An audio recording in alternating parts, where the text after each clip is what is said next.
Hello friends, good morning. আজকে আমি তোমাদের সাথে আলোচনা করব একজন সফল এমআর হতে গেলে কী কী প্রিপারেশন নেবার প্রয়োজন আছে।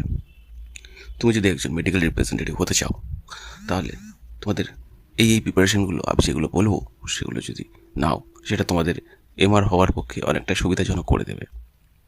প্রথমত তোমরা লাইফ সায়েন্স মানে বায়োলজি পার্টটাকে একটু ভালোভাবে দেখে নেবে। 9-10 যে লাইফ সায়েন্স পড়েছ সেটা দেখলেই হবে। সিস্টেম এবং যেসব বেসিক জিনিসগুলো প্রত্যেকটা সিস্টেমের বিভিন্ন ডিটেলস বা এইগুলো একটু তোমাকে দেখে নিতে হবে, মানে লাইফ সায়েন্স পার্টটা একটু ভালো করে দেখে নিতে হবে প্রথমত। দ্বিতীয়ত হচ্ছে অবশ্যই তোমাকে তোমার স্পোকেন ইংলিশের উপর জোর দিতে হবে। মানে ইন্টারভিউগুলো যেগুলো হয় ওগুলো বেশিরভাগ ক্ষেত্রে ইংলিশেই হয়, তো সেক্ষেত্রে তোমার ইংলিশ কমিউনিকেশন অবশ্যই বেটার রাখতে হবে।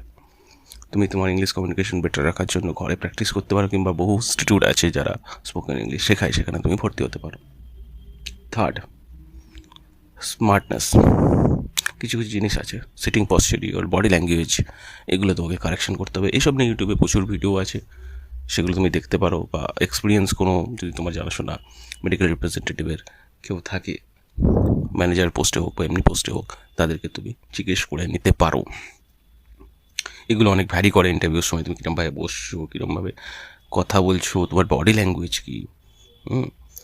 থার্ড, ইন্টারভিউতে যে কোয়েশ্চেনটা একদম কমন থাকে, প্রত্যেকটা ইন্টারভিউতে করে থাকে, সেটা তোমাকে একটু ভালোভাবে তৈরি করে দেওয়া। সেটা হচ্ছে অ্যাবাউট ইয়োরসেলফ, তোমার সম্বন্ধে কিছু বলো। এটা পুরোটাই তোমাদেরকে ইংলিশে বলতে হবে এবং এটা তোমাকে একটু ভালো করে রিভার্স করে যেতে হবে।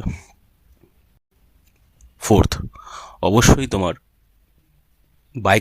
নিজের বাইক থাকা প্রয়োজন এবং ভ্যালিড লাইসেন্স থাকা প্রয়োজন। মেডিকেল রিপ্রেজেন্টেটিভের জব পেতে গেলে এটা অবশ্যই তোমার থাকতে হবে।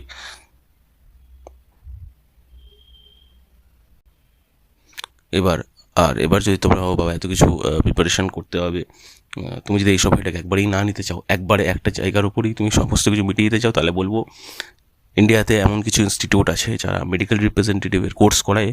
শুধু কোর্সই করায় না, কোর্সের পর যদি তোমরা পাস করো তারা তোমাকে ক্যাম্পাসিংও দেয়।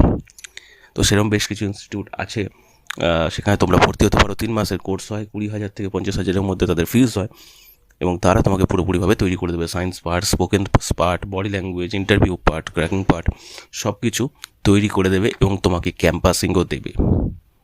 তো একজন মেডিকেল রিপ্রেজেন্টেটিভ হতে গেলে বেসিক কী কী প্রিপারেশন নেওয়া প্রয়োজন সেটা আশা করি আমি তোমাদের বোঝাতে পেরেছি।